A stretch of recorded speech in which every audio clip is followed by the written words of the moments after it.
കുറച്ച് കഴിഞ്ഞപ്പോൾ പെട്ടെന്നൊരു ശബ്ദം കേട്ടു. ശബ്ദം ഇതാണ്: സുഹൃത്തെ പോരൂ, നമുക്ക് വേഗം രക്ഷപ്പെടാം. അപ്പോൾ വളരെ തേജസ്വിയായിട്ടുള്ള ഒരു മനുഷ്യരൂപം. അയാൾ ഒരല്പം സാങ്കല്പികമായ കഥയും എന്നാൽ ചിന്തിക്കുവാനുള്ള കാര്യവും കഥയിലുണ്ട്. പണ്ട് കുറേ കാലങ്ങൾക്ക് മുമ്പ് ഒരു ദ്വീപിൽ മനുഷ്യൻ്റെ വികാരങ്ങളെല്ലാം താമസിച്ചിരുന്നൊരു ദ്വീപുണ്ടായിരുന്നു. അപ്പോൾ ആ വികാരം എന്ന് പറയുമ്പോൾ അതിൽ സന്തോഷമുണ്ട്, അസൂയുണ്ട്, ദുഃഖമുണ്ട്, പൊങ്ങച്ചങ്ങളുണ്ട്, സ്നേഹമുണ്ട്. ഇതെല്ലാം കൂടി ഇങ്ങനെ താമസിച്ചു കൊണ്ടിരിക്കുന്ന സന്താപവും എല്ലാം ഉള്ള ദ്വീപ്. വെറും വികാരങ്ങൾ മാത്രം. വികാരങ്ങൾ മാത്രം. എന്തായാലും അത് കേൾക്കാനുള്ളൊരു ആ ഒരു വികാരത്തിലാണ് നമ്മളെല്ലാവരും ഇരിക്കുന്നത്, ഇൻഷാ അല്ലാഹ്. അപ്പോൾ ആ സമയത്ത് ഒരു ദിവസം ആ ദ്വീപിൽ വെള്ളം കയറുകയാണ് എന്നുള്ള ഒരു അറിയിപ്പ് കിട്ടി. പതിയെ വെള്ളം കയറി ദ്വീപ് മുങ്ങിപ്പോകും. അപ്പോൾ രക്ഷപ്പെടേണ്ട ആളുകളൊക്കെ വേഗം രക്ഷപ്പെട്ടോളൂ എന്നുള്ളൊരു അറിയിപ്പ് കിട്ടി. അങ്ങനെ അവിടെയുള്ള വികാരങ്ങളെല്ലാവരും കിട്ടിയ വഞ്ചി വെച്ചിട്ട് എല്ലാവരും ദ്വീപിൽ നിന്ന് രക്ഷപ്പെടാനുള്ള ശ്രമം നടത്തിയവർ രക്ഷപ്പെട്ടുകൊണ്ടേയിരുന്നു. അപ്പോഴും സ്നേഹം മാത്രം അവിടെ ഇങ്ങനെ ബാക്കിയായി. സ്നേഹം അവിടെ ഇങ്ങനെ നിന്നു. പെട്ടെന്ന് പോകണ്ടല്ലോ ഒന്ന് ആലോചിച്ചിട്ട് അവിടെ കുറേ നേരം താമസിച്ചു നിന്നു. സ്നേഹത്തിന് തോന്നിയില്ല, രക്ഷപ്പെടാൻ വേണ്ടിയിട്ട് തോന്നിയില്ല. അവിടെ അങ്ങനെ പിടിച്ചു നിൽക്കട്ടെ എന്ന് വിചാരിച്ചിട്ടു അങ്ങനെ നിൽക്കുമ്പോൾ സ്നേഹം നിൽക്കുന്ന ചെറിയൊരു കുന്നുണ്ട്. അവിടെ ഇങ്ങനെ നോക്കി നിൽക്കുകയാണ് എല്ലാവരും പോകുന്നത്. അപ്പോഴേക്കും ദ്വീപിൻ്റെ മുക്കാൽ ഭാഗവും വെള്ളം മുങ്ങി. വെള്ളം ഇങ്ങനെ ഇരച്ച് കയറാൻ തുടങ്ങി. അപ്പോൾ സ്നേഹത്തിന് തോന്നി ഇനി ഇവിടെ നിന്ന് കഴിഞ്ഞാൽ രക്ഷയില്ല, ഞാനും കൂടി മുങ്ങിപ്പോകുമെന്ന് തോന്നി. അപ്പോൾ അവിടെ ഉണ്ടായിരുന്ന വഞ്ചികളൊക്കെ നേരത്തെയുള്ള ഓരോരുത്തരും രക്ഷപ്പെട്ട് വഞ്ചികളൊക്കെ കഴിഞ്ഞു പോയി. സ്നേഹമിരിക്കുന്ന അവസാനം ആ കുന്നിൻ്റെ മുകളിലേക്കും വെള്ളം ഇങ്ങനെ അരിച്ച് കയറി തുടങ്ങി. അപ്പോൾ സ്നേഹം ഇങ്ങനെ ചുറ്റുഭാഗത്തേക്ക് നോക്കി, ഇനി എനിക്കൊരു രക്ഷയില്ല, ഇനി ഇവിടുന്ന് രക്ഷപ്പെടാനൊരു വഴിയില്ല, എല്ലാവരും പോയി കഴിഞ്ഞു, ഒരു വഞ്ചിയും ഇവിടെ ബാക്കിയില്ലല്ലോ. അങ്ങനെ പെട്ടെന്ന് നിൽക്കുന്ന സമയത്തുണ്ട് സ്നേഹമിരിക്കുന്ന കുന്നിൻ്റെ ആ സൈഡിലൂടെ കയറി വരുന്ന വെള്ളത്തിൻ്റെ അരികിലൂടെ ഇങ്ങനെ ഒരാഡംബര തോണിയിൽ ഇങ്ങനെ സമ്പത്ത് പോയിക്കൊണ്ടിരിക്കുന്നുണ്ട്. സമ്പത്ത്.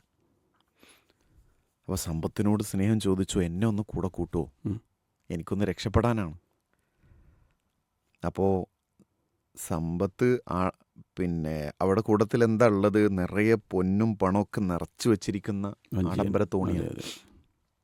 സമ്പത്ത് പറഞ്ഞു, ഇതിൻ്റെ ഗ്യാപ്പിൽ എനിക്കിരിക്കാൻ സമയം കഴിയില്ല, ഇടല്ല, സ്ഥലമല്ല, അതുകൊണ്ട് നീ എന്ത് ചെയ്യും, നീ കയറി കഴിഞ്ഞാൽ പിന്നെ ഇത് മുങ്ങിപ്പോകും, അതുകൊണ്ട് നിന്നെ പറ്റൂല പറഞ്ഞിട്ട് സമ്പത്ത് പോയി. തൊട്ട് ബാക്കിൽ അപ്പോൾ ഉടനെ തന്നെ പൊങ്ങച്ചൻ കടന്നു വരുന്നുണ്ട്. മറ്റൊരു യാനത്തിലൂടെ അങ്ങനെ പൊങ്ങച്ചം പോകുമ്പോൾ പൊങ്ങച്ചത്തോട് ചോദിച്ചു, എന്നെ ഒന്ന് അതിലേക്കൊന്ന് കയറ്റാമോ, എനിക്കൊന്ന് രക്ഷപ്പെടാനാണ്. അപ്പോൾ സ്നേഹം പറഞ്ഞു, പൊങ്ങച്ചൻ പറഞ്ഞു, മുങ്ങി നനഞ്ഞിരിക്കുന്ന നീ ഇപ്പം ഇങ്ങനെ പോവും, അതിന് നിന്നെ കൂടി ഇതിൽ കയറ്റി കഴിഞ്ഞാൽ എനിക്ക് പിന്നെ അതൊരു ബാലൻസ് ഇല്ലാതെയാവും, പിന്നെ അതുമല്ല ഇവിടെ കാകെ നനയും, എൻ്റെ യാനം നനഞ്ഞു പോവും, അപ്പോൾ എനിക്കിഷ്ടമല്ല എന്ന് പൊങ്ങച്ചും പോയി. കുറച്ച് കഴിഞ്ഞപ്പോണ്ട് ദുഃഖം ഒരു ഭാഗത്തുകൂടെ ഇങ്ങനെ പോകുന്നുണ്ട്. ദുഃഖം ഇങ്ങനെ പതിയെ ഇങ്ങനെ കടന്നു പോകും. ദുഃഖത്തോട് ചോദിച്ചു, നിൻ്റെ കൂടെ എന്നെ ഒന്ന് കൂട്ടുമോ?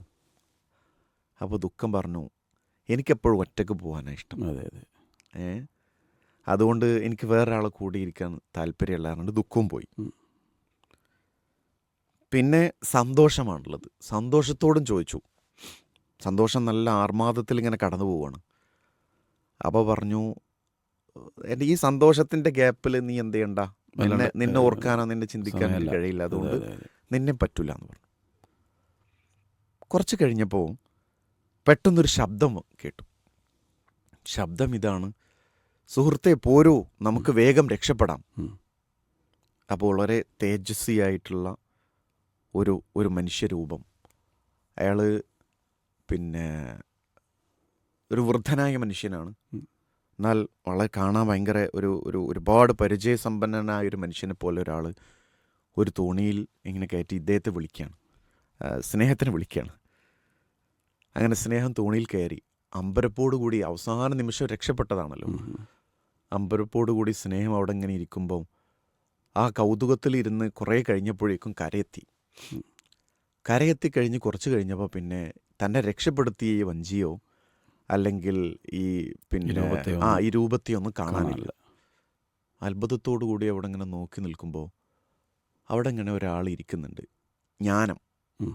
ജ്ഞാനമാണ് ഒഴിക്കുന്നത്. ജ്ഞാനത്തോട് ചോദിച്ചു, ഞാൻ രക്ഷപ്പെട്ടു വന്നത് എന്നെങ്ങനെ ഒരാളെ കയറ്റി ഇവിടെ എത്തിച്ചത്, പക്ഷെ അദ്ദേഹത്തെ കാണാനില്ല. അതാരായിരിക്കും എന്നത് നിങ്ങൾക്കും അല്ല അറിയണം. നിങ്ങൾ കണ്ടോ? ജ്ഞാനിയാണല്ലോ. അപ്പം ജ്ഞാനി പറഞ്ഞു, ഓ അത് കാലമാണ് നിന്നെ രക്ഷപ്പെടുത്തിയത്. അപ്പോൾ ശ്രേയം ചോദിച്ചു, കാലം എന്തിനാണ് എന്നെ രക്ഷപ്പെടുത്തിയത്? എനിക്ക് മനസ്സിലാവുന്നില്ല. അപ്പം ജ്ഞാനി പറഞ്ഞു, കാലത്തിനു മാത്രമേ സ്നേഹത്തിൻ്റെ വില അറിയുള്ളൂ. അതുകൊണ്ടാണ് കാലം നിന്നെ രക്ഷപ്പെടുത്തിയത് എന്ന് പറഞ്ഞു എന്നതാണ് കഥ. ഞാൻ ഈ കഥ ഇങ്ങനെ പോയിക്കൊണ്ടിരിക്കുമ്പോൾ ഓരോ വഞ്ചികളും കയറി വരുമ്പോൾ ഒരു പ്രതീക്ഷയുടെയോ അതല്ലെങ്കിൽ ആകാംക്ഷയുടെയോ ഒന്നും വഞ്ചികൾ വരുന്നില്ല. ഞാൻ ആ 2 വഞ്ചിയും കൈ പിടിച്ചിങ്ങനെ ഇരിക്കുക. ഇത് എവിടെ എത്തും, എങ്ങനെയാണിത് അവസാനിക്കുക എന്നുള്ളത് അറിയാതെ. ഏതായാലും വലിയൊരു എന്താ പറയുക, ഒരു തുറവിയാണ് അവസാനത്തെ ആ ഒരു ജ്ഞാനിയിലൂടെ കാലത്തിൻ്റെ സഞ്ചാരഗതിയെക്കുറിച്ച് പറഞ്ഞു തന്നപ്പോൾ മനസ്സിലായത്. സ്നേഹത്തിൻ്റെ വില അറിയണമെങ്കിൽ കുറേ കാലം കഴിയും. അതെ, സത്യമാണ്. അതിൻ്റെ ഇടയിലുള്ള വികാരങ്ങൾക്കിടയിലൊന്നും സ്നേഹത്തെ മനസ്സിലാക്കാൻ കഴിയില്ല. മറക്കുകയും ചെയ്യും. അവസാനം തിരിച്ചറിയും. പലർക്കും ഈ സ്നേഹം ചെയ്തിട്ടുണ്ടാവും, പല ആളുകൾക്കും ഇത് ഷെയർ ചെയ്തിട്ടുണ്ടാവും, പക്ഷെ അവരൊന്നും ഇത് തിരിച്ചറിഞ്ഞിട്ടുണ്ടാവില്ല. തിരിച്ചറിയണമെങ്കിൽ കാലം തന്നെ കടന്നു വരണം. അതെ.